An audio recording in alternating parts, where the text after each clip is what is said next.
Yeah, yeah, yeah. Yeah, yeah, yeah. Yeah, yeah, yeah. Yeah, yeah, yeah. D. Eric Body Beats. It's a vibe. Yeah, yeah, yeah. Yeah. All right. Caresnone Beto podcast. Episode 36. No, 13. 13. Lucky number 13. That's actually kind of messed up. I think 13 isn't it a bad number? It's still a good number for us today. It's a great number for It us fucking today. better be. I am your host, Chris Caresnone, and this is my co-host, Hello. Matt Michael Jack. Michael Jack. It's still hard to say that. Tell me about it, even after 39 years. I literally I have to make sure I'm saying it right. It's like my name. I just say it. I'm Chris Campbell. You know, Right. Matt, like right now, Matt Michael Jack. Right. Or Mika Whitechek. No, I'm definitely not even trying. Is the Polish pronunciation. Literally won't even try that. Come on. Just All right. give me a little bit. I'll give you the old college. Should I say it again? Mika Whitechek. Mika Whitechek? Boom. You said it better than I do. Are you sure you don't have a little Polish in you? A little bit of Mika Whitechek? That's right. No, and you know what? That might be, to be honest, Michael Jack or Mika Whitechek. No, see? Well, when you said the Wicca, yeah. So, yeah, man. Hey, so you ain't been on the show in a little bit. I have been out of commission for a little while, yes. And thank you for being understanding with everything going on in Matt's world and Matt's life. Well, here's the thing. Life, man. Life. Life. That's it. That's the whole thing. That's it. Podcast over. Life. Right. The end. We'll see y'all next week. I get, man. And can I be honest? Please, for once. Let me be honest. Hold on. Let me drink to this. Right. At the end of the day, so I was talking to my buddy Steve, and I think you and I were going to meet up one of these days, and I brought it up to him. I'm like, yeah, he can't come through, yada, yada, yada. And he asked me a question, and listen, he don't know you like I know you or what we've talked about, da, da, da, da. But there was some validity in what he was saying. He goes, you sure that he maybe just don't want to do it? And this is what I said. At the end of the day, this was my dream first. Right. I do believe that you're on board being part of it. I believe that in my heart. I know it because I love the fact that you asked me. I was surprised that you asked me. I was happy that you asked me. How were you surprised? Well, I don't know. Well, man. okay. Did you know I was going to do it? Well, you were talking about doing a podcast, but you were talking about doing the podcast before you mentioned asking if I'd come on, or even like be a guest co-host once in a while and stuff with you. Well, so here's the thing. I remember working with you. We might have talked about this on the podcast. I legitimately have a lot of my good creative moments around you. We've had some good moments, yes. You know what I'm saying? Good conversations, good moments, good funny moments. And then when it came to this situation, I'm like, this is literally how I had those feelings, is having conversations with you over a drink. Right. So I'm like, it's a no-brainer. And I think I told you, even when you told me to do it, this is totally out of my comfort zone for me. Shit, it's out of mine a little bit too. I say I don't believe that because it's still. You've got the gift of gab. You got the gift of gab too, fool. I like to listen more than I like to gab. Touche. You know, and then like throwing a cent or two here or there. You know. I mean, you do make a definite Robin, like a great Robin, right? But not like '60s Robin with like the bikini bottoms, the red underwear. Right? No. Thank God. But thongs, definitely thongs. I do have a skull and crossbones rhinestone thong. Well, so I've been told this too. People like yours and some people like Derek's. Almost everyone listens to all of them. Right. Some people like just me. Right. And I think so. There's a difference with me. Supposedly, this is what I've heard, and I can kind of see it too. With me and Derek and I, excuse me. All right. I got to step my English game up.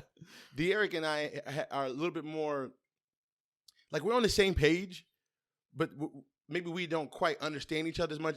But we're more combative to each other. Not necessarily like it's not like bad, obviously. It's no drama. Right. But it's more like, no, I don't agree. But it's just good banter, back and forth. It's great banter. That's why it's great for this podcast. But I do, and you and me, and maybe that's because you're more listening and I'm more not shutting the fuck up. It's more of like a smooth flow. I gotcha. And I think Derek and I is not it's as much fluid of a conversation. It's more fluid maybe because I'm probably overpowering it 60%, 70%, whatever, whereas me and Derek are battling for 50. Right, I got You see what I'm saying? Yeah. Both are great. Both work for me. We both all. That's why I think you got a great format for all this. You know, To me, because of all the yes. different platforms It's so within the different. platform. It's so different. You know, you don't know. Oh shit, he might be drunk today talking to himself. right. Right. And I love doing that. But it keeps the interest. You know, it makes it everyone is interesting. So to circle back, Please, I've circle been back. working. Hey, I think I've been real good. I be at the job just talking about. I'm circling back, just in my everyday life. Top of mind awareness, man. So what happened? Why you were sick? Like what happened? You were in the hospital. You had pictures and shit. Yeah, so I wasn't sick per se. So I have had an on and off medical condition called AFib, atrial fibrillation. So what is that? So essentially what it is a misfire in your electrical signals to your heart. And when that happens or doesn't happen, or when it's triggered, whatever, it's your top two valves of your heart kind of flutter infrequently or sporadically, and then your bottom two valves are working overtime, try to make up for the pumping. The bullshit at the top. Right. How far is this? What is this in the same realm as an irregular heartbeat? No. Okay. It's I guess maybe to some degree, but I mean, they've tested me for that. I do not have an irregular heartbeat.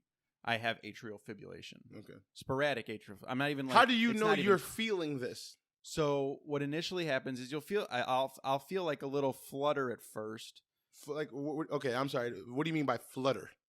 You just feel like a little funkiness, man. Like a little in your body. In my body, in my chest specifically. What part of your chest? Sternum to left breast. How far in the left breast? This area. This area right here. I'll suck that motherfucker. You're gonna send me an AFib. You better stop doing it. I'm gonna suck all your titty. No. Is it more the whole when? Okay, so when I think of heart shit, I always thought because of the Pledge of Allegiance that it was just over here. Right. So I'm just like my hand over my chest. So I would say center mass to that area, somewhere in between. In between, and that's where I feel the flutter. But that's not like the main thing. So sometimes, I've gone into complete atrial fibrillation 3 times over the last 14 years. The first time it happened, I had to get a cardioversion where they literally had to put me under and shock paddle me. Oh, that was a big one. To get my rhythm back in, or to get my heart back into rhythm. Was there a huge risk with that, obviously? So what the risk is, if you stay in AFib too long, you're at risk for clotting and stroke. So, but when I first went to the hospital, the first situation, the first time it happened, I was working at the bar and I just felt it come on. I just felt this weirdness, right? Just a little bit of this almost anxiousness, anxiety kind of feeling. But I had just been working. I didn't think anything of it. I didn't think it was weird. You know, I finished up my bar shift, went out with some friends, had a couple of drinks, and I still felt like I just didn't feel right. So I'm like, you know what, guys, I'm going to call it a night. You know, which I should have been a trigger to me like, that's weird. You don't stop drinking. So I went home. Fucking alcohol. Yeah. Went to bed. My wife and I, we were just in our courting process at this time. You were trying to get it in. Right. Okay. Well, I went home and went to bed solo. Okay. But in order to try to get it in, I was going to church the next morning with her and her folks. So you were like, I don't get, okay. So she came to pick me up. We're on our way to church. And like, literally, I was just still feeling weird. I'm like, all right, like now it's been like 12 hours. Now I'm starting to get in my head about it. Like, this is something else.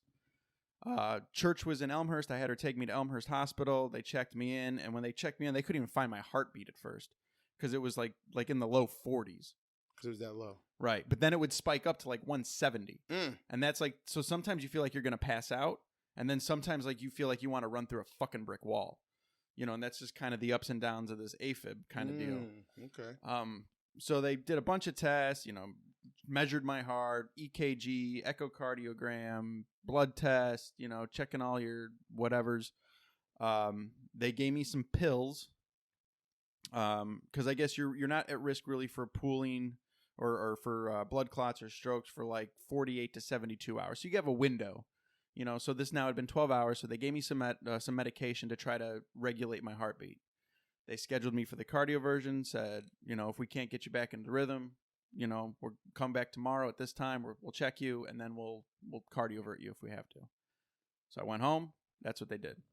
Cardioverted me the next day and went back into rhythm fine. About 4 years later, similar situation. I knew what it was this time, so I went to the hospital right away, said what it was. They checked me in. They gave me a different type of medication. Same thing, scheduled me for the cardioversion. Went in the next day, kicked the brakes off the gurney, about to wheel me away, and then my heart went back into rhythm.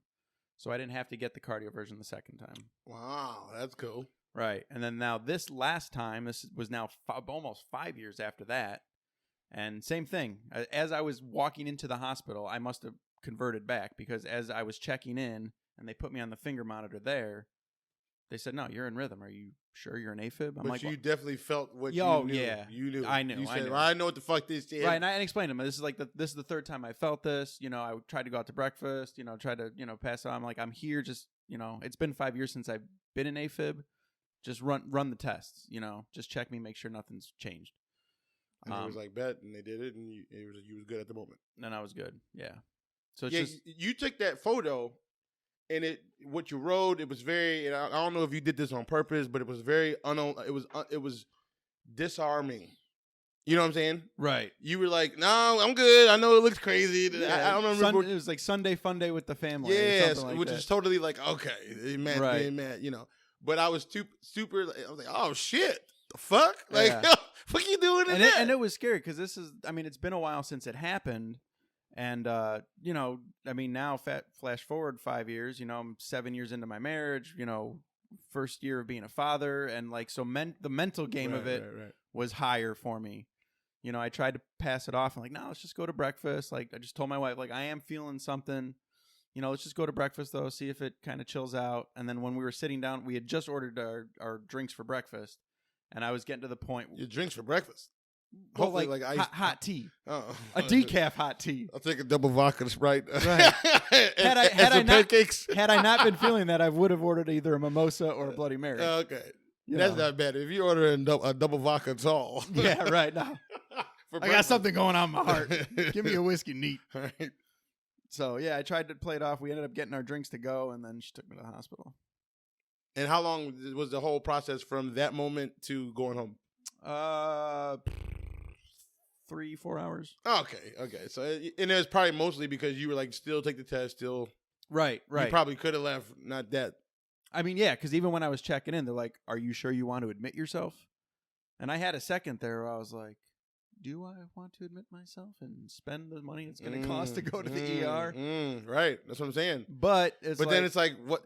You know what? What if it's something? It's been 5 years. Maybe this isn't AFib. Maybe this was something else. Underlying. Who knows? Fucking 100 years old. I would exactly know how you right. felt. Right. Well, I'm 99, but yeah. Don't age me too much. You know what's funny? Well, not funny actually. It's very serious. You know what's funny is heart problems. No, heart conditions are hilarious. Yeah. So, I've had a couple. This actually ties into a lot of what I wanted to talk about. You know what? Let's go on. I'm talking about that after we talk about this next thing. I wanted to talk about. So don't forget to circle back. Circle back. You know what? Fuck it. We'll just talk about the first thing because I know I'll forget about it 100%. I had what I felt like was an issue in this area, what I thought was the heart area, right? Right. And I had been dealing with it for a while, and like a shortness of breath, or I think, and all this and that, and it got to the point where I was super scared, and I didn't have insurance at the time. Right. And I was super like, when you were feeling this, like, what was it? Just like regular activities? Was it sitting down in a chair? Was it doing the finishing move? I mean, what? Well, first of all, yeah. Once I'm in that nothing, like even death, I'd probably still be I'd be dead. No. The finishing move, nothing fucks with that. But no. So I felt this. When did I feel it? Mostly in the car, like sitting down. It just felt like something. Didn't really hurt. It didn't really. Now I got some loose skin, so maybe that bothers me from being a big dude. So it feels like there's pressure, but it's not. It doesn't really hurt, and it's only when I'm sitting down. It's almost like my organs are like. But it's specific to that one side, which scares me a little bit. Is this something that you're dealing with recently, or? So let me finish the story. Excuse me, Mr. Motherfucker. Let me fucking talk over here. No. 60-40, bitch. 60-40. No. So I had this feeling. Then so it was something that was on my mind a little bit, but was also on my mind was I'm on fucking insurance, man. And what if it's some vicious shit? Right. What if it's $100,000 to fix whatever it is? This is the shit going right or wrong, stupid or not. These are the thoughts are going through my head at the moment. Like, man, I just really can't afford to deal with it. I can't afford to die right now. Isn't that fucked up? That's how I felt though. Yeah. And here's another situation. My good buddy of mine, I'm not gonna put his name out there, but a very, very good friend of mine is doing well in life. And maybe people who've already heard this and probably can put two and two together because they're not fucking stupid. But my first thought was I can't do it, and I'm not going to go do it because he'd be put in that situation where he'd have to make that decision. Right. And it probably would do it. You know what I'm saying? And I know this. I'm like, if for some reason that kept me from doing it, that was part of the percentage for me from even going to check. Because I'm telling you, without insurance, there's gonna and then some big shit that's gonna cost that you're done unless you can afford that one day. You know what I'm saying? You're gonna be owed forever until you die if you have to get some heart shit. Yeah, but that shit then goes to collections, and then they'll settle for half, and then another 10 years. Right. So here's the lesson. So I went to New York. Fuck it was Steve. No one was pressuring you to say that. Everyone's like, nigga, we know it was Steve. Right. Like, what the fuck are you talking about? Everybody's probably saying Steve. So I fucking so we go to New York. It was just me and him on vacation. And it wasn't Bahama eyes, but I was good. Right. But I'm in a good place. I just started a new job. Like, I'm in a good place. So Bahama eyes wasn't coming out, but I was hella drunk. But he still, as an emotional guy and drunk, these feelings came out. It was me and him. It was like 2:00 in the morning in New York. Where we came back from going out. We're at the hotel bar upstairs. The physical feelings or the emotional feelings of the... So Steve and I were sitting there just drinking whatever, and I started getting emotional and drunk and saying, this feeling has been there. I just been kind of overcoming it. Right. And it came out, and I was like, and I had a moment. This is like not that long ago. I'm like, man, and I told him everything I just told you. Like, I can't afford to even go check at you know what I'm saying? I can't do it. And then what he told me was so eye-opening. He goes, Chris, do you think? And he was like mad at me. He was, and this is how I know his brother. He was mad. He goes, "The fuck is wrong with you, you fucking idiot?" Like, just take me out the equation. Then he was giving me like, they're going to help you. You might owe, and then whatever it is, but they're not going to let you just die in the fucking lobby. Right? Yeah, they're not going to deny you treatment because you can't afford it. And I think so. On a different topic but this is actually a great topic because as a regular guy who knows a little bit about life, but obviously not enough. I'm thinking if you don't have insurance, something happens, you're just fucked. That was my mindset. Right, it's like, well, you might be fucked as far as paying them back, but you're not fucked as far as getting the help. Right. So it's like, listen, and it sucks. You might be owed $400,000 doing whatever, but you can get right. Right. And his whole thing was, dude, we'll go now. Like, are you kidding me? Like, first of all, fuck me. You'll get the help. So period. And don't you think I want you to live? And this is the moment we're having. We're having and I'm sitting there bawling out of my mind. Like, I know, man, I just don't want to put you through that. That's not fair. And he's like, but I hope it's an attestament to like, I don't want to ever use him for that situation. Sure. Ever. I'd rather not, clearly. I'd rather die. You know what I'm saying? Like, you know what I'm saying? And it's funny because a lot of people say, and it's actually kind of an interesting topic. Oh, I was really, it'd be cool to have a friend like Steve. I hear that all the time, right? Because we've done shit, and I'm not scared to let people know because I'm not a fake, phony person. Right. I've done a lot of cool shit and dope shit happen because of him. And people say, oh, who does he do? And it is what it is. But he's like, man, fuck all that, bro. Just go save your life. And the reason why I'm talking, the reason I was talking about that, deep. It was this feeling, but it was like just in my chest area. But he was like, well, first of all, he goes, I feel a little something like that too. He goes, I didn't feel what you're feeling, but I feel like physically what you were describing. Then he said, you know where your heart is? And I'm like, yeah, I don't know, over here somewhere. And he was like, it's like maybe an inch to your left of your fucking middle. Sternum, yeah. He goes, it's almost in the middle. And I'm like, really? So, and when he told me that, and then I think I Googled it, the feeling went away. It was almost like I think I had some kind of, there might be something still fucked up, but this feeling went down dramatically out of like lack of anxiety. You know what I'm saying? Like, right, and it could have been totally tied up in with that. To make it worse. You felt something a little weird that was maybe, it might have been a little anxiety, a little anxiousness, or maybe something a little physical. You twinged something, but in your head, you correlated that with a heart condition. Yeah, and then I'm losing my mind. Right. And then you add alcohol to the Stress situation. is a motherfucker, man. Right. And life is fucking stressful. You know what I'm saying?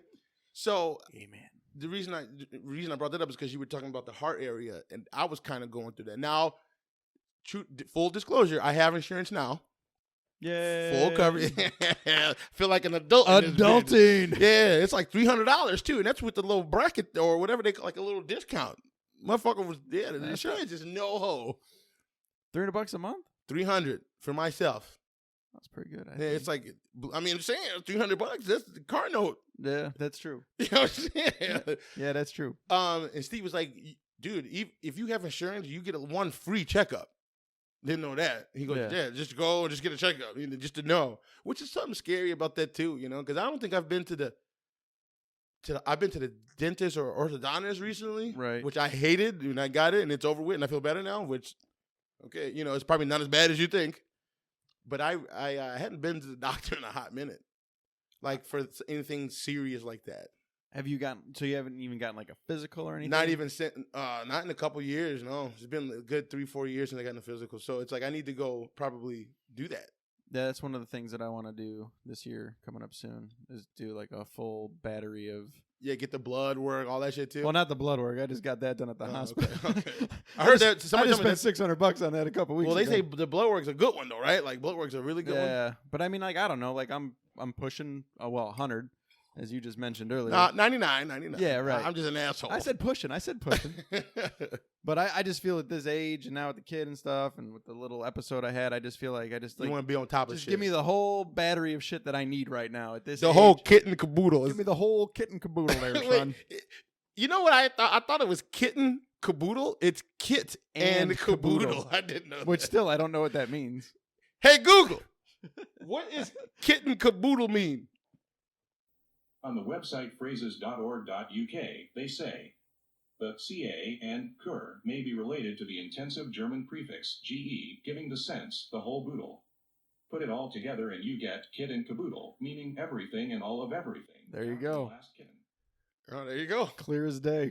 Well, the beginning wasn't clear to me. Not at all. I thought German. And I'm like, yeah, I always thought it was the kit and caboodle. It's Coming the from kit a British and, website. Hey, what the fuck is a caboodle? I think he said. Well, I heard again. It lost me because it was talking about German. I'm like, Right, and then he said CA. I don't know what the hell he said. kit and caboodle. Anyways, now you gotta help me circle back. Circle back. We were talking about your heart, my heart. Oh yeah. So yeah, I'm almost done. It's almost done. No, but I'm gonna go get it checked out, man. Like I've had the insurance now for about 2 or 3 months because I can afford it now. Right. Life's a little bit better. Is that through work? No, Or you're just on your own? I just fuck it. I'm gonna go pay for it. But it's like, all right, well, now it's 2 months in. That's what's weird to me. That's a weird thought. I was so weird about having the issues to go get it fixed and go check it out. Now I have literally a card I can pull out and go, and it's up to date and paid for, and I still haven't gone yet. Now there's a part of me that's like, well, I just don't feel the way I did, which is it anxiety? But there's also a part that's like, well, just go get it checked in. You get a free checkup. Even if you do have to pay for something, it'll be hella cheap. Like, yeah, because you just pay your copay, which is probably like $35, $50. That's what I'm saying. So like what the fuck is going on? Like, maybe I'm scared. I think maybe deep down I'm still scared. I'm sure. I believe it. Because, it's like, fuck. I'm always talking about how life's short. And it's like, yep, you're right. You were right, motherfucker. You got about 4 minutes. hours. Which is hella fucked up. Which actually ties into the next thing I want to talk about. Oh, and what is that, sir? This is going to sound fucked up. But for some reason, I want to think about why I wanted to talk about it. But I feel like I got to stop smiling. Suicidal thoughts. Suicidal or suicidal? Suicidal. No. Suicidal. Suicidal thoughts. Suicidal thoughts. And I forgot why I brought this up. Oh, I was listening to some dude that Steve sent me, and he was talking about having suicidal thoughts. And I was like, and he was just like, yeah, I have them all the time. And then it made me think, you know what? It's one of those kind of taboo things. If you don't feel like you're crazy, like, okay, but I've had moments where I thought, now, I guess the reason I wanted to bring it up is to get your opinion. do you think that there's different levels of obviously there's different levels of how serious suicidal thoughts are? Yes. And do you definitely. think that, is there a percentage, what percentage of all of us have had some thought of? I've lost some friends and some family members to suicide. And I can say here next to you that, like, I mean, I've had thoughts, but I mean, I've never had thoughts to the degree of Go do it, or Go even do or it. even contemplate really right. doing it. It was just more of a thought, like a fleeting thought, or maybe it was even tied into, a friend or someone that did it, and thinking like, could I, or would I? Yeah, okay. But And is it safe to say that all of us have probably thought about that at some point? I sitting here, I would say yes. I would say that's probably normal that people have just put themselves in that thought process of. Now, the reason I'm bringing this up and the reason why I think this has value to this conversation and for the people listening is because, as using myself as an example, to even mention, I don't think that I've ever mentioned that outside of like a close friend or like a situation like that. I think the time that I really felt that was with physical pain with my tooth. Remember I had that whole tooth thing going on? And I remember one night being asleep and I like kind of vividly remember thinking, it was in the brute of the pain. Nerve pain. Like fucking nerve pain. I'm just gonna end this shit. I should tell the people. So this is what happened. I don't think we talked about I think we talked about the tooth pain, but not exactly what it was. Right. Here's what happened. This is crazy. So my wisdom, my only one too. How weird is that? Just one wisdom tooth, bottom right, was coming up, right? And it came up and it popped. And whatever you see a little bit, doesn't bother, doesn't hurt, whatever it is, what it is. Whole life never dealt with it. I'm thinking as a dum-dum that. So you obviously never got them removed. Yeah, because I never had to. Right. There was never ever an issue. Doctor never told me it was coming up, nothing. So then it started to pop, and again, I hadn't been to dinners in a while. And I saw it getting bigger and bigger, but I'm like, whatever, maybe it'll just come in. That's what I'm thinking, my dumb man. And then what happened was, so my last tooth, not the wisdom tooth, but the last tooth, the other one came in slowly but surely and hit this one. And then it kept growing and pushing the other teeth to the left. Okay? And it was like, it was a hit. It was like a wall, like cement, and it was pushing now, right? So the area where it was touching, right there was decay because there was two teeth and grinding and all that kind of shit. So it decayed it. So I was feeling the pain I was feeling every so often was the pain of my teeth pushing. And that it's almost like having braids. I actually had braids, believe it or not. I had braids at one point. Yeah. That feeling, it'd be a little bit, but it would go away. Right. Like when your teeth are pushing in their gums, you feel it, but then it goes away. But every now and again, I would chew on something, right? And it would be normal, like 98% of the time. But every now and again, I'd bite on something vicious, and it was striking pain, like striking. I was like, this shit was really bad, bro. And it happened or something. I had one of these striking pains in my bed, 3-4 o'clock in the morning. And I'm thinking, this is really bad. I don't know if I can do this. And I'm thinking like, I could just stop all this pain right now. That's literally was a thought. Obviously, I was like, no, don't be dumb. You know what I'm saying? It's a tooth, man. That's what I'm saying. But no, that shit hurt. Yeah. It hurt, man. I remember thinking, I could kind of see when someone's going through a pain that's that vicious. I could see someone who wasn't mentally strong enough or didn't work on that could say, fuck it. I could feel that. But I think I have enough of, at least I believe I do up to this point, that when you have a moment like that to say, just you gotta fight. And I wonder how many people have these thoughts, whether it be physical pain, emotional pain could probably be worse. Right. I think emotional pain is worse than that shit I felt. Yeah, as far as I know, everybody that I had mentioned that had taken their own life was, I think, more due to emotional pain than physical pain. Yeah, it feels like that's. Well, I do know. Like, remember Dr. Kevorkian? Yeah. Did you ever watch that special on Netflix? No. It's actually, I don't know if it's still on there, but it was like a documentary about his life.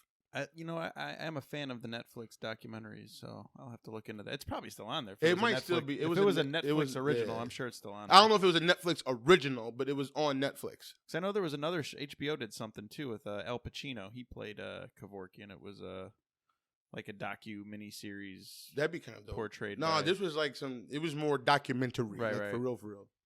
And a lot of the people that he helped were going through physical pain. Right?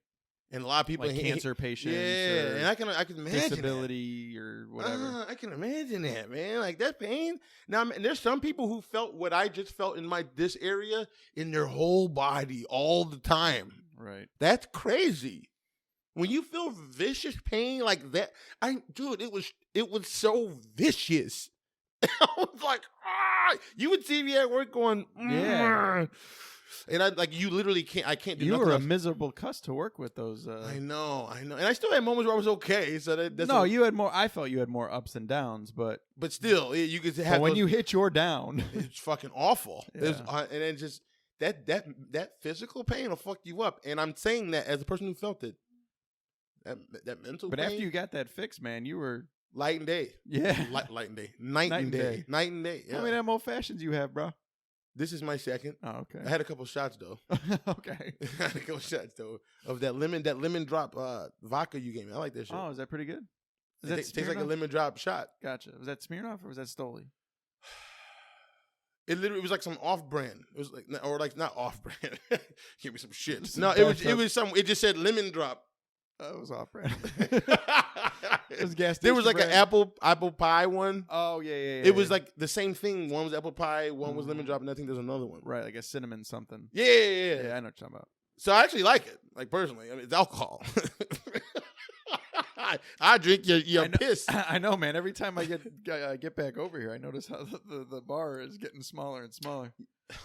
Damn, that's fucked up. Well, here's the thing. That is true. I haven't been And here in a month though. Wait, so. I thought about that too. I'm like, I knew it because I can move them. I knew he was gonna say something.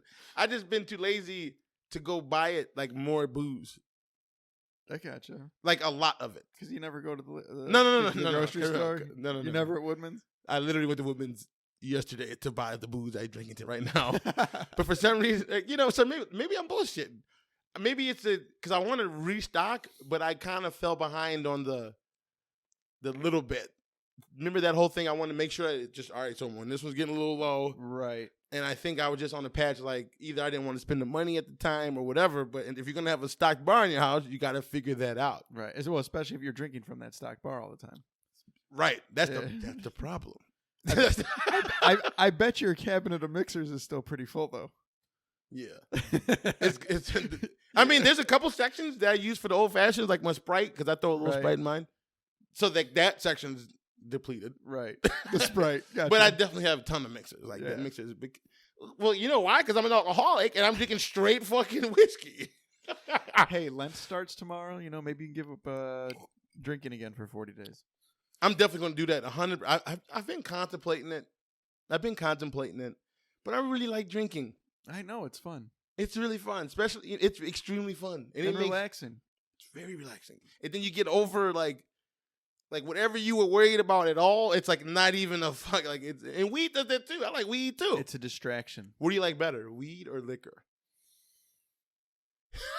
That's such a hard question for different reasons, and shit too. Yeah, right. Man, I guess it really depends on my mood, but I feel lately I think I enjoy more marijuana than liquor. Yeah, I don't have the same after effects, you know. Oh, I that feel- alone, yeah, that alone is vicious. Yeah, man, I don't know, getting up in age or whatever, but I just don't bounce back quite like I used to, especially if I'm going out and getting drunk. Like if you turn and right. Right. I come home some nights from work and, the wife and I have make dinner and, have some wine and stuff. And, that's all cool. I like that. It's relaxing. I don't want to be high for that because I want to be in the moment with my wife and just enjoying the wine and the food, So I guess for that situation, I prefer alcohol or wine or whatever. I kind of like both at the same time. Weed, liquor. Yeah, right. I love being high and drunk. Gotcha. I just like being relaxed. Yeah, it kind of does. Well, I don't know. To me, liquor kind of is like an upper in some weird way. I know it is like a depressive. No, I think for certain personality types, I totally agree with you because I feel the same way. I don't generally feel like when I get intoxicated that I'm like a depressing, like woe is me, sluggish drunk. Like I feel like it almost. So, well, let me interrupt on that because okay, so remember Jordan Peterson? I brought him up before. Yeah. it's actually ironic. The reason why I started Sober November was hearing him talk about alcoholism. And he was admitting, and he was saying, and a guy who studied, he's a fucking Harvard professor or whatever, some shit like that. Harvard, that's a bum school. Go ahead. Well, he's some professor at something vicious, right? It ain't Harper College in Palatine. Ain't nothing wrong with that. I mean, that's where I went. So anyways, he was saying alcohol is great on the extent. So that's why people keep drinking, because you're trying to always get to this level. And then what happens is when you stop drinking, that's when you start to have those feelings, like the down or depressing shit. But as long as you're going up, then it feels fucking phenomenal. And this is what he said. He goes, and that's why it's so fucking awesome. Have you had those moments though where you've 100%. been drinking and then you're coming down and you're depressed? I ain't never had a moment where I was feeling like Bahama eyes Right. while I was still drinking, ever. It was always, we're done, the night's over. Now I'm not aiming for that next level of the feel good. Because when I get drunk, let's describe to I want you to go first. Can you try to describe the feeling you have as you're drinking and like what you're searching for? What is it you're trying to do? Like, what did you? Yeah, I don't know if I'm necessarily searching for anything. I think that was the wrong word. Yeah, I'm like not conscious of a search or anything I'm looking for. I just find myself in the. Why do you ask for another beer? Because I finished my last one. And that's your first thought. I am done. It's time for another one. Right. Until I feel conscious of the point that like, ooh, maybe I shouldn't. And then I'll have one more and then I'll stop. Okay. I feel like when I'm drinking, because I am aware of, very rarely in the last like 10 years have I gotten to the point where I'm drinking and I'm like past the point of like no return. Like, right. Especially not out. Even those Bahama eyes, I still felt like I was like, I've been where I'm like dead, and I hate that. And I'm now more aware of those. And I think I can gauge better than ever before in my life. Right. You want more drink. When you're turning the point. Yeah, I feel like I'm starting to know my limit of, okay. Sometimes it'll sneak up on you, If you ain't been drinking a little bit, you drink some new shit that's stronger, and then you're like, oh, okay, this is. That's how I feel with like craft beers. It's generally like they'll creep up on you. Yeah, because I mean I'm a shitty beer drinker. Right. Because I know what they do to me. At this age, whatever, with the whiskey I drink or tequila or whatever alcohol I'm drinking or wine, like I generally have a good idea of.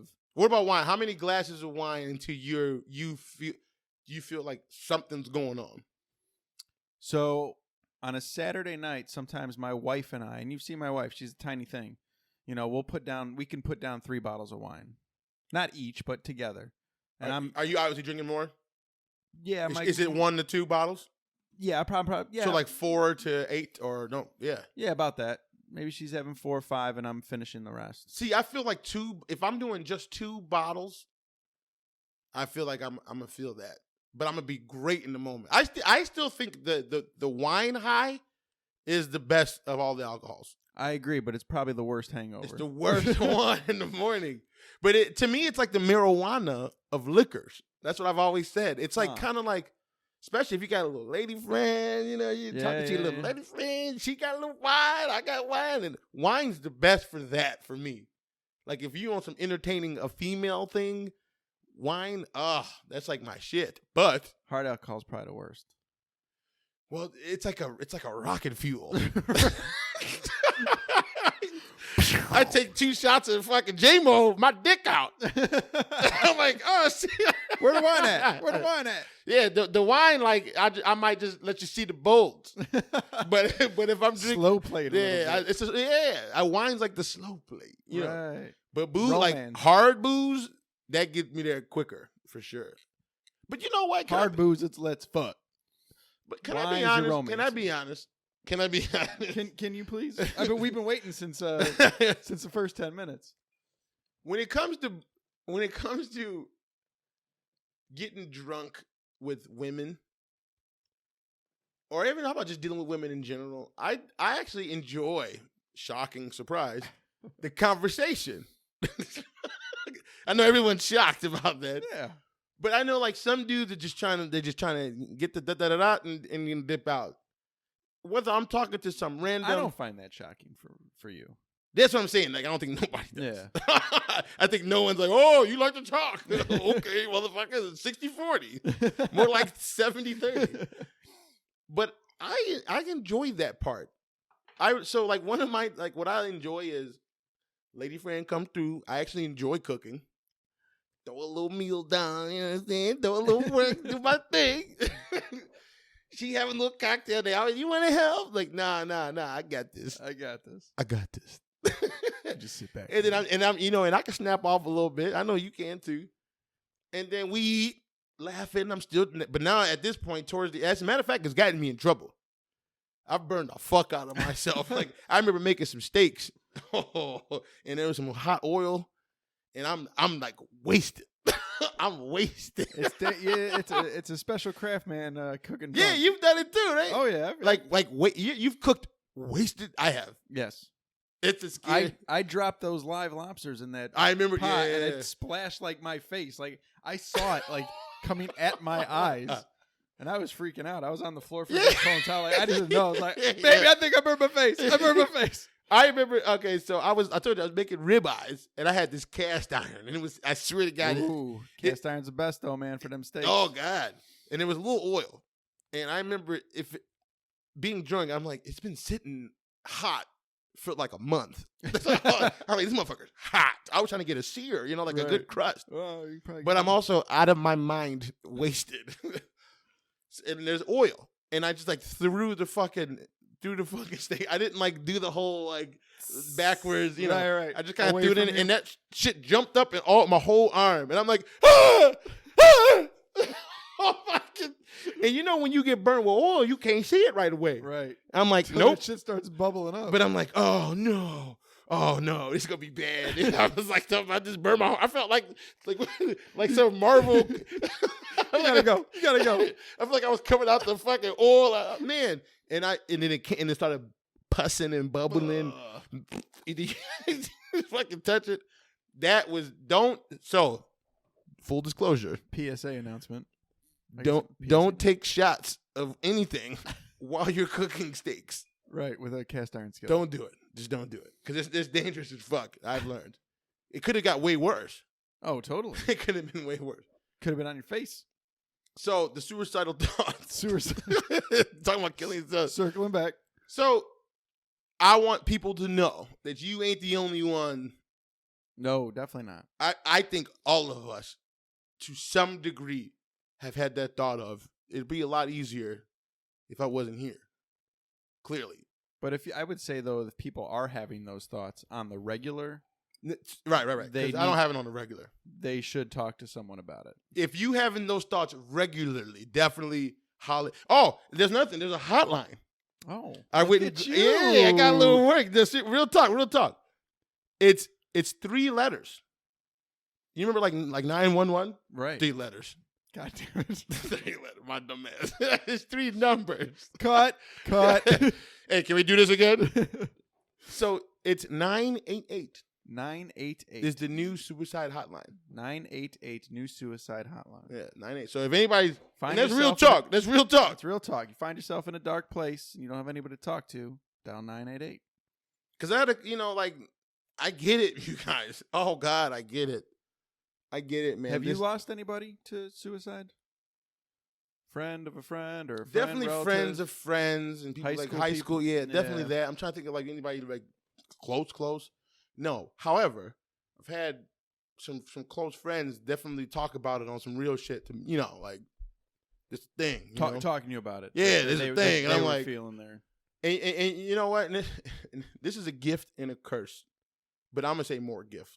But it's hard, and because I bring this on myself, people kind of come to me for shit like that.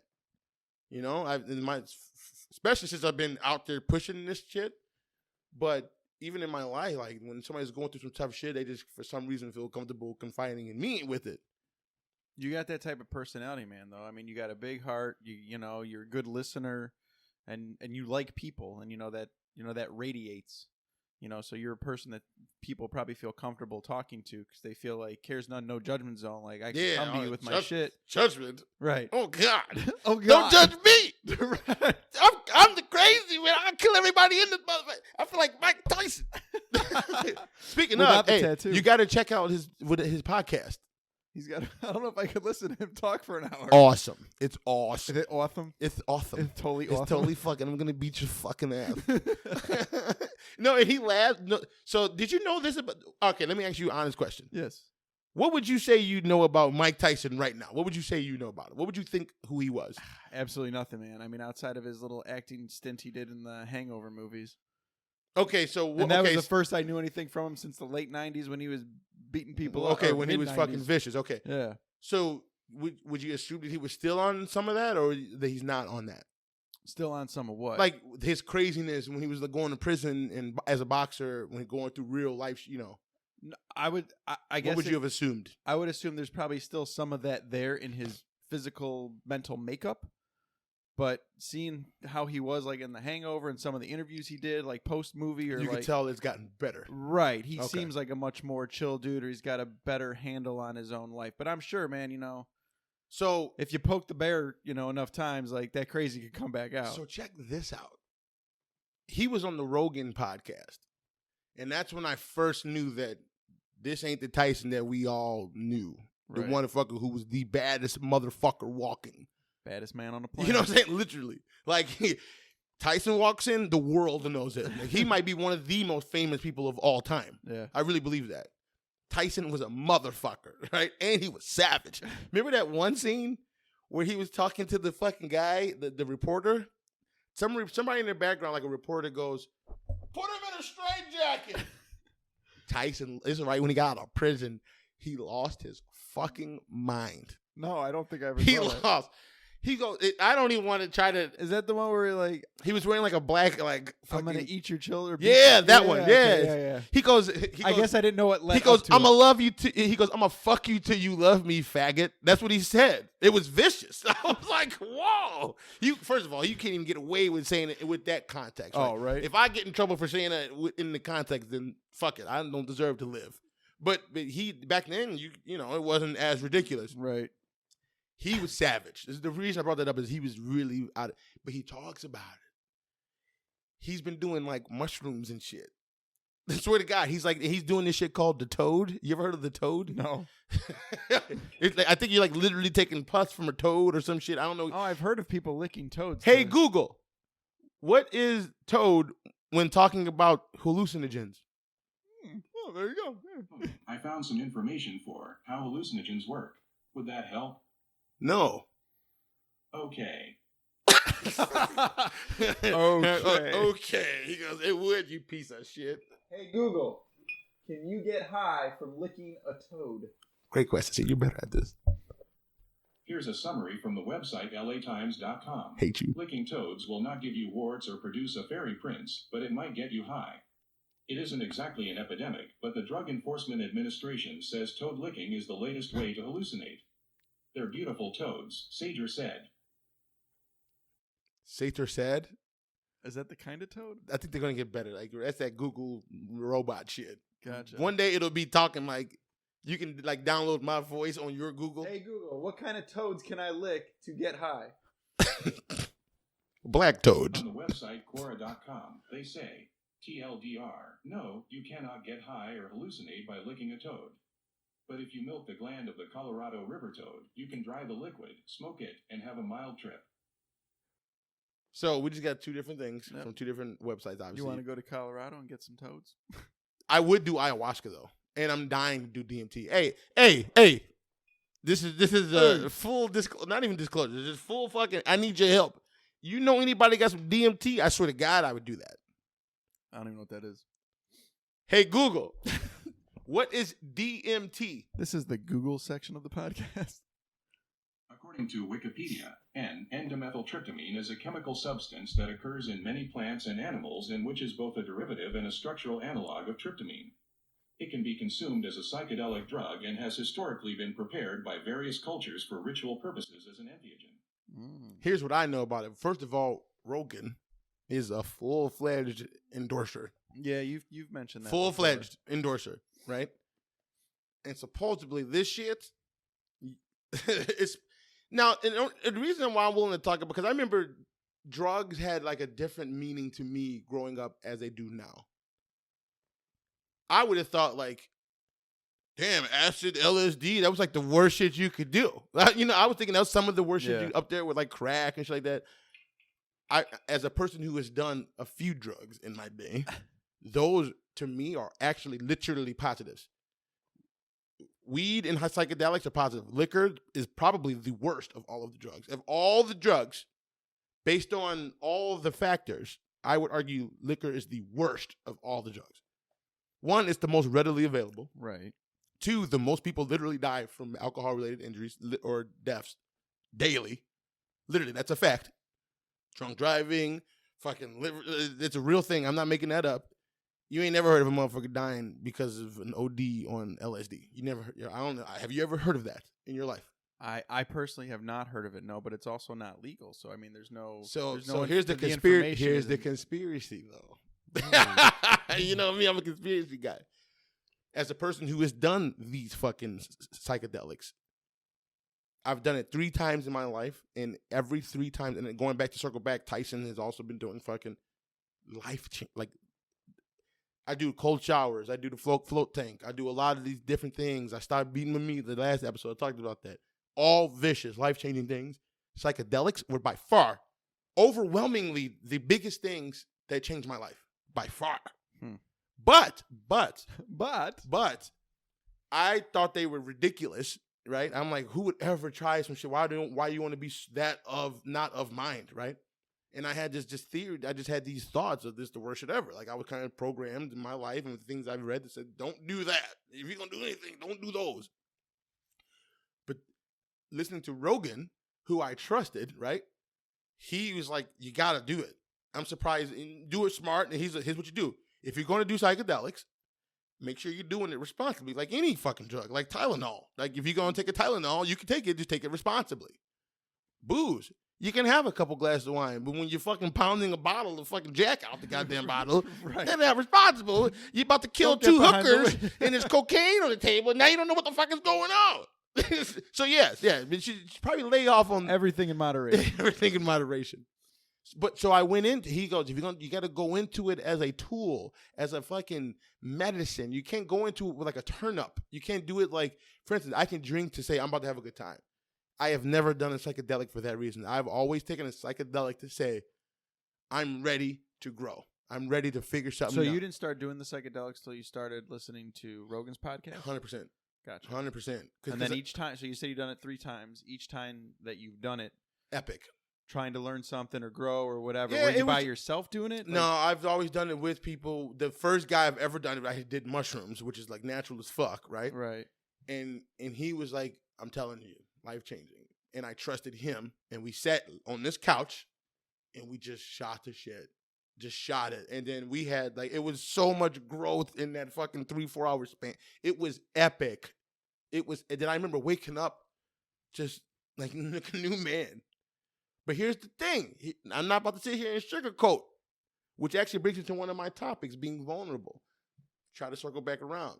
I went out to my buddy Boink. Shout out to Boink. Boink. He invited me to dinner. It was actually super dope. Thank you. I remember I hated this fucking guy's guts, and now I'm at his house drinking dinner, eating, drinking. It was a great time. But his daughter, her husband came, she goes, you know what's interesting about you? I'm like, please do tell. She goes, it seems as though you enjoy being vulnerable. She goes, it's like you put yourself in vulnerable situations. And she's like, I absolutely love it. And you know what? I do. I do. And that's why it was one of the topics. Maybe I'm cut from some different cloth. I don't know. But personally, facing the bullshit, I'm at least listening to the people who I've talked to, Rogan part of this, or people I've listened to, that bullshit is more your friend than it feels like in the moment. Right. If you embrace it, and that's the same thing about the psychedelic. That's the reason I brought it up. Circling back, I got there. Hey man, look at you. Hey, I'm getting better, baby. So when you take a psychedelic, you have to realize that you might see some shit, and I don't mean like physically you see like a demon. I mean like to yourself and your own, like what you got to work on. Here's where this dude named Duncan Trussell, found him from the Rogan Show. Follow his podcast called the Duncan Trussell Family Hour. Check it out, really good. He describes doing a psychedelic like this, and it's epic. So imagine you take this, whatever it is, a psychedelic, and now you're in a helicopter, right? And then now you're at the top of the sky, and now you have the bird's eye view, right? And then your life is the city. So you see, say you're in New York, right? So you're in a helicopter, you see the whatever building, you see Trump, you see all these buildings. And now you have the bird's eye view of your whole fucking life. And everything, for the most part, is kind of dope, right? You're like, oh, it's a city. Just like you'd be, but then you notice the fucking fire. You notice a fucking fire right over there. It's kind of far, but you can see it from this point of view. But you might not see it from down there. Or maybe you don't even choose to go that way. But when you're up here, you have no choice. You're looking at the you entire can't picture. not see it. You see the whole fucking picture. And I'm like, wow. Did you experience that when you did the mushrooms, or was that on a different psychedelic? So I think that was a great way. To me, psychedelics all do the same shit. So you felt a degree of that on each. Yeah, so that's what I mean. Why you might see some things that you don't want to see. Like, let's say, for instance, you got touched as a kid or some shit. This might bring that out, and then you have no choice but to go through it. And I think that people who can't accept that are the ones who have these quote unquote bad trips. You see what I'm saying? Because I'm telling you, I had moments where I was sitting on this couch thinking, oh, fuck. I was a fucking asshole to this guy for no reason because I couldn't handle my shit. It was those kind of feelings. Maybe you're the piece of shit. Maybe you're the fucking asshole. You know what I'm saying? This is what I'm thinking. But and it was the truth because that's how I was acting in hindsight. And when I'm like, you know what? I was being mean to this guy. And who knows what the fuck he's got going on? Who knows? What if he's just weird because he's... Why are you so vicious? Why are you allowing your way to act around him? It's ridiculous. And the psychedelic helped me see that. Whether I wanted to see it or not. I wonder if doing psychedelics now in my late 30s. You mean you're late 30s? The 19? Okay. Shut the fuck up. All right, he's young. Fuck. Versus my It's an easy joke, though. It is an easy joke. Versus my early 20s, I wonder if I would get that experience out of it now. 100% you would, because this shit, I promise you. Because I didn't get it then. Because you did it then. Yeah, I've done mushrooms 3 times. Did you go into it as a tool, or as just have a good time? Yeah, I was in my early 20s, and we were just at an apartment, just like, hey, you want to try some mushrooms? Yeah, fuck, that sounds like and fun. No one, okay, I think it's a lot different when you go into it with a different mindset. I promise you. Do it around the right people. As a matter of fact, if you're trying to do like ayahuasca or anything of those kind of, that comes from plants. As a matter of fact, if I'm not mistaken, DMT literally is produced by our bodies when we die. Like, it's a real thing. It's just, that's what Google was saying. Yeah, plants and animals. It's a thing that you can measure. So what other psychedelics have you tried then? You said mushrooms. LSD and mushrooms. So LSD and mushrooms, which means felt the same thing. Right. But I've never done ayahuasca. I've never done peyote or whatever the fuck this shit's called. I've never done. You know what? I've done MDMA, Molly. I've done that, which is a psychedelic, I think, if I'm not mistaken. Hey Google, is MDMA psychedelic? On the website psychiatryadvisor.com, they say, MDMA, a known psychoactive drug that is most often used recreationally, has been identified as potential therapeutic modality for this challenging condition. But you see how that sounds like a positive thing, did it not? Right. Well, I know some people use MDMA. That's what I'm saying. I think that we have drugs. I think it's fun. I think we, as a people, at least for me, I'm gonna speak for myself, but I'm gonna imagine other people think like me in this country. So they've changed the narrative on certain drugs, and I'm telling you, the one that does the most damage is the one that's the most legal. The liquor, the one literally right now, you can go anywhere. You can get it at church and shit. You know what I'm saying? Right. And it's the one that literally causes the most death. It's the ones that literally the most vicious to your body. It's the ones that when you stop for 1 month, your whole body thanks you. It's the one that when you do it all night and then you wake up and you feel like a piece of shit the next 2 days. Any other drug, you wake up and you feel fucking great. Do you think with more and more states legalizing marijuana and eventually it's going to be deregulated federally or whatever, like 10 years from now, do you think that's going to hurt the liquor industry? I mean, more people just smoking and... Oh, I mean, I can imagine like all the... ingesting. I believe so. A little bit of research I've done, the people who are paying to shit on marijuana are the fucking booze industries. Yeah. From what I've read. Again, who the fuck am I? What have I read? It's probably all bullshit. But at the end of the day, it makes sense because that's the one thing that's kind of going against him. It's kind of like LeBron and Jordan. Like, the reason why the people who love fucking Jordan really hate LeBron is because, you know what? The argument is probably the closest it's ever been. Right. You see what I'm saying? And that's the truth. I mean, to some people. To some people, but some people think that it's not even close. So my point is or Kobe or anybody that greats, you shit on them like, oh, absolutely not. He's number 2 for sure, but because he's the closest to it. And you don't want to fuck up what you believe in your heart. You know that Jordan's the best in your heart. You've never seen nobody better than Jordan in your heart. But then you got these other motherfuckers telling you, nah, there's a new cat in town. He might have been a little better. And to you can't even fathom that. Right. Not you personally, but whoever. And I think that's the same way with booze and drinks and liquor. I'm really telling you, I think liquor's the worst one. It is. It's caused me anytime I've ever been in any kind of trouble. It's been because of booze? Behind my eyes, booze. The few times me and Steve have been in, I think one fight, I was too drunk on my birthday. You and him? Yeah, one fight. 20-something years. And that was me. And I admit that it was me, the reason why. Not just because of the alcohol, but because of my mindset at the time. But the liquor got me to that. You know what I'm saying? Now, I do think you can drink it responsibly. But the thing about liquor is it's hard, you know, it's easy to make that responsibly line right. cloudy. It only takes one more, you know, when one fucking more. you feel fine. And then I'm all of a great. sudden, I'll drive home. I'm good. Right. Now you're wrapped around a fucking tree. Or in jail. 2 kids are dead. Ugh. Brutal. Because you thought you were good. Oh, I'm good. I know. I'm bro. We've I'm being all been brutally there, honest. I know we all We've have. all been Everyone, there.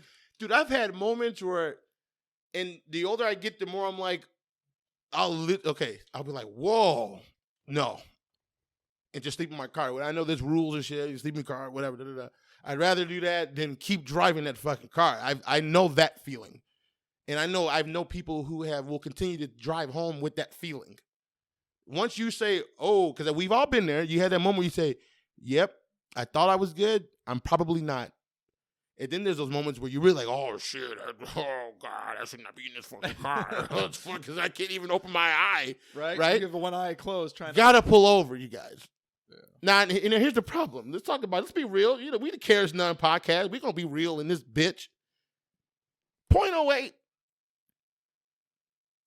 0.08 ain't nothing. It ain't nothing. That ain't nothing. you can pass ACT like points, you know what I'm saying? Like the 0.08, and I get why. You got to make sure this is the level that we all, you know, they've done studies and all that shit. 0.08, which is like a drink every hour or some shit. Like, okay, I could drink 4 drinks and literally I can pound 4 shots and drive home. I know I can. Done it. Tonight. You know what I'm saying? But you got to know it's a tough one because you are allowed to have a couple and drive home. And there's no test for tolerance, you know? Now, I guess you can get, test for tolerance. But I guess you can say, get one of them little things and say, oh, it's 0.08. Maybe I shouldn't. And I guess that is. Or you got to blow it to start your car if you've already had some issues. Yeah, that means you fucked up. You got caught. You nigga. already fucked up. How much are the DUIs nowadays? Are they like 15 grand or some shit? I know. At least in Illinois. I know when I got mine, I cost me. You got a Dewey? A long time ago. This is my early to mid 20s. I mean, I should have had. Yeah. Sorry. And I think I blew a 1.76 or something like that. So that's over. That's double over. Double over. Double. Did you feel out of your mind? No. And the only reason why I got pulled over is my ex-girlfriend at the time. Fucking bitches. She was a very dramatic drunk. Oh, she one of those. It ruined your life. We were leaving her place of work. Ridiculous. We were at a stoplight, and she was beefing at me in the car about some bullshit. I'd be like, get out. She got out. Oh, no. Stay in. She Stay got out, slammed the door, started walking down the street.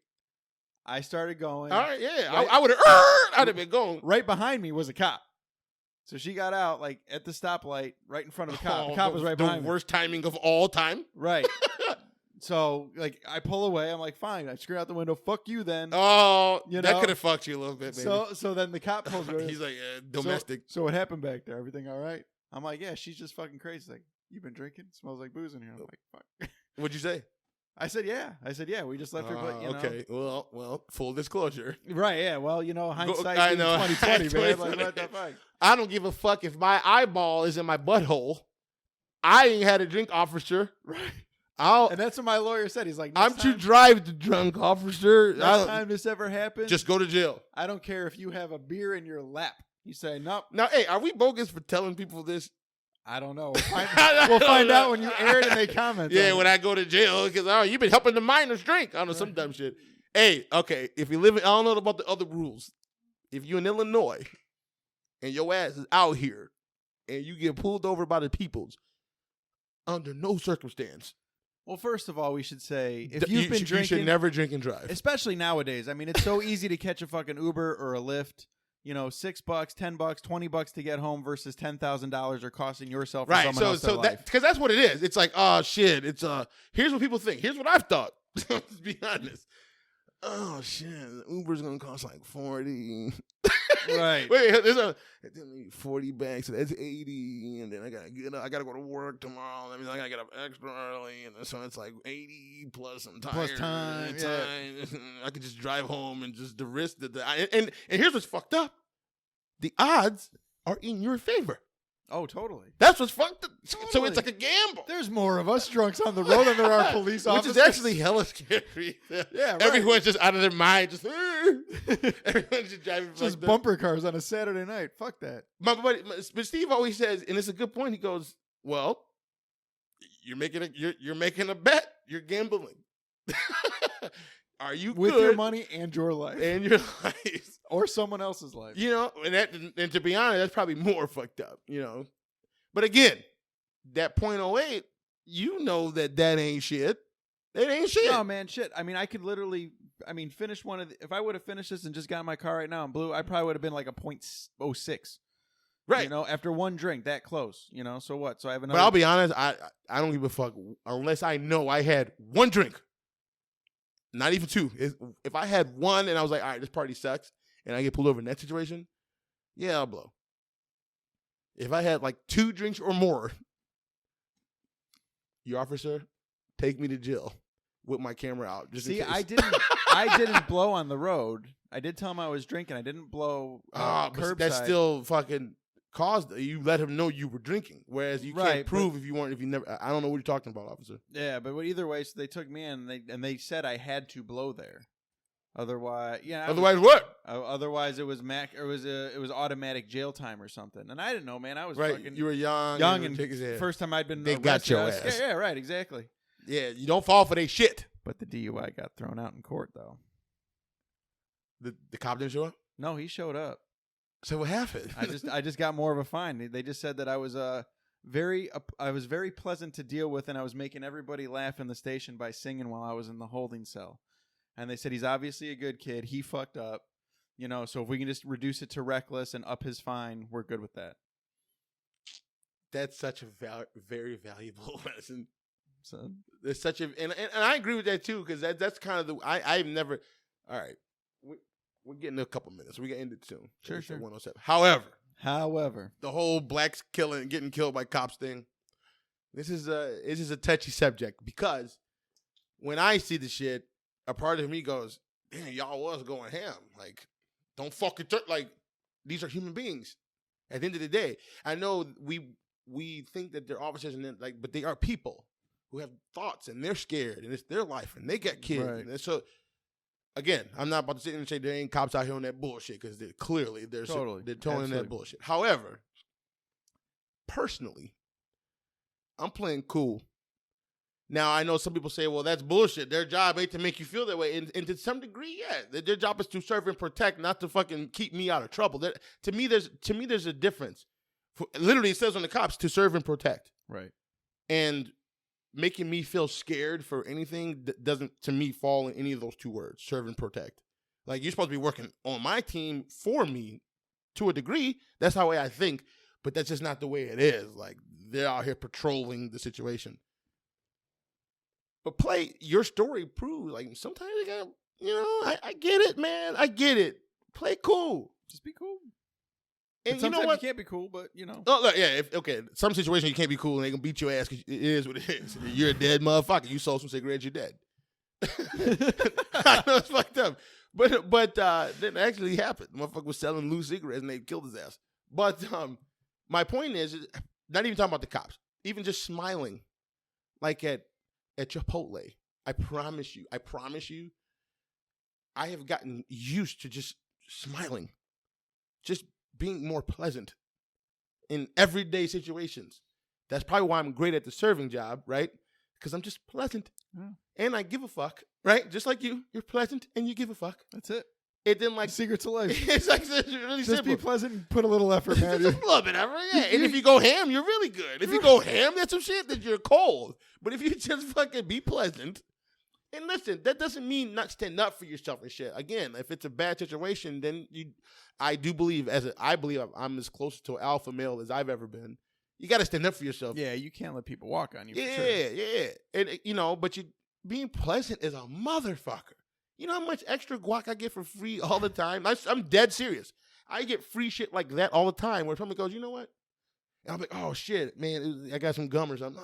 Take it. And you've been in the business for a while. You've seen. I feel like being pleasant now is more surprising to people, and it's more appreciated now. Oh, by far. Than it was 20, 25 years ago. Because motherfuckers ain't fucking pleasant, right? Because everybody, I think, is on edge or a little bit guarded. Something's going on, right? Right. Everyone has an edge to them a little bit, so they're trying to portray themselves as something else, and then when you disarm them a little bit with your smile and your pleasantness. They're just like, oh, all right, another friendly human being. Right. And we can just do this cool. Right. It's something to say about, like, I literally catch myself. Now, don't get me wrong. I have resting bitch face, especially when I'm focused and we're in the heat of it. Like, I have that face for sure. Or tooth pain. Or especially that. But I don't think I was even trying to hide that I wasn't pissed off. Like, I'm mad right now. I'm about to kill everybody, including my... Right. But, like, just like even recently, if I'm focused, yes, I do believe I have resting bitch face for sure. However, but I do consciously think about it more often as how am I being perceived right now, especially being a big black dude amongst a bunch of, so I'm like even more personally conscious of how I am perceived. So, and I want to be bubbly. Like I enjoy that. I enjoy laughing with everybody. I don't like having energy in the room with one person out of the 40 that worked. I hate that shit. It's worse. And again, I put myself in that a lot, but I hate that feeling. I hate it. I think you and I are similar to that because I prefer to be the person that brings up the energy in the room. Hell yeah. Or be the one that lightens the mood of everybody. And you're like, whoa, I thought I was good at it. Oh, shit, brother. Your energy is so motherfucking unalarming. Like it, literally, when I fucking quit the place, you said, call me, brother. And I told you are, but I just didn't call you in that moment. I probably called you, I'd probably still be there. Better that you didn't. Sorry, probably I didn't. But my point is that your energy is that, at least to me, as a guy who's all about energy. Yes, you are. I'm like, holy fuck, this guy gets me in a place. That's why I was like getting you on this to circle back like an hour ago. Ooh, man, wrap it up. That's a perfect wrap up, right? Dude. Getting you on this podcast Lucky to me was a no motherfucking brainer.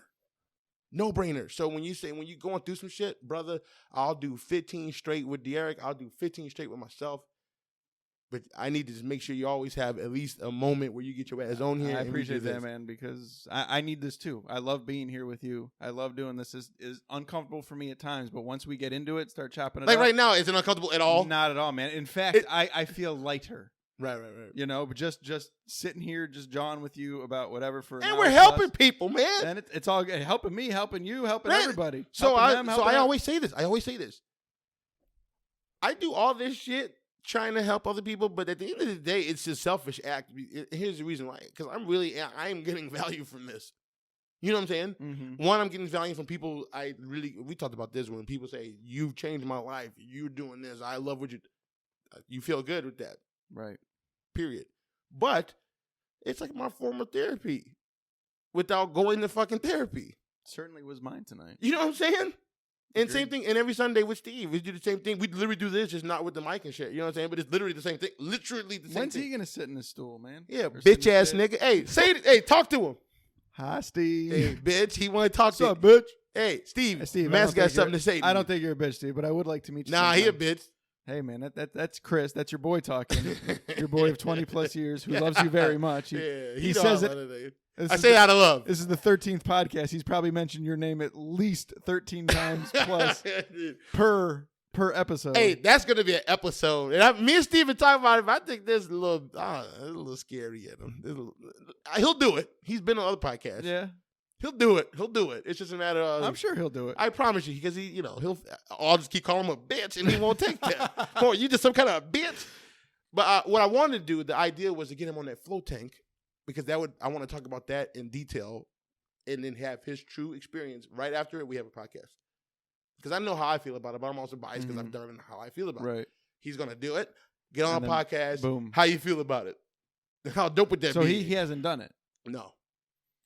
But he's literally mean. I'm telling you, I believe in my heart, he'll fucking be he'll be great about that. Because the one you go to is around here, Naperville. Yeah. But whatever. It don't They're matter all where over it the is. place, Yeah. yeah. But or bring your ass up. Drive 25 minutes and do it. And I literally bought him. So, hey, nigga, I bought you the thing for Christmas. You don't even have to pay for it. Just go. Just go. Why are you fucking with me? Steve, he's talking. It'll help you. Look into the camera and talk to Steve. It'll help you. It'll help you, Steve. It'll fucking help you. But anyways, we on 115. How fast does that shit go? It goes by so quick. I can see why Rogan does 3 fucking hours. He does 3 hours. Now, he also does it with a lot of multiple different people, but... He does 3 hours usually with a guest, right? That's what I'm saying. So if it's a new person, you can Does talk he about... do a lot of solo ones where it's just him? No, I don't think I've ever seen him do a solo. No. He won't. I ain't never seen it yet. He always has somebody on, whether it's a co-host or a guest or one of his best friends, whatever. It's always someone. When his first started, when he was with his co-host, how long was he running then? Was it still about 3 hours? Hour and some change, 2 And they hours, just couple started- hours. Yeah, but what happens is when you talk, so his shit, he's really good at it. It's a conversation. Even like with the intro with ours, it's almost like a show, right? It's like, oh, this is the Caresnone podcast. Da, da, da, da. He just starts talking. Right. They just go. And they don't do advertisements in the middle. He won't do it. You mentioned that. He's like one of the only ones. Everyone else will cut it in the middle. And I'm probably sure, like, if I want to get paid on this, if that's the only thing that's getting paid, there's the only way we'll do it, I might consider doing that too. But according to Joe Rogan... What if you're drinking Coca-Cola while you're doing the podcast? What if it's product placement advertising? Or Chippewa water. This water is at Woodman's. It's Chris, this water's delicious. Where'd you get it? Hey, I almost got I didn't tell you. I don't know if you know this, but I almost got a sponsorship. You did not tell me. And we'll save that for the next episode of... This is the Caresnone Beat On Podcast, and as always, Caresnone! Love you, buddy.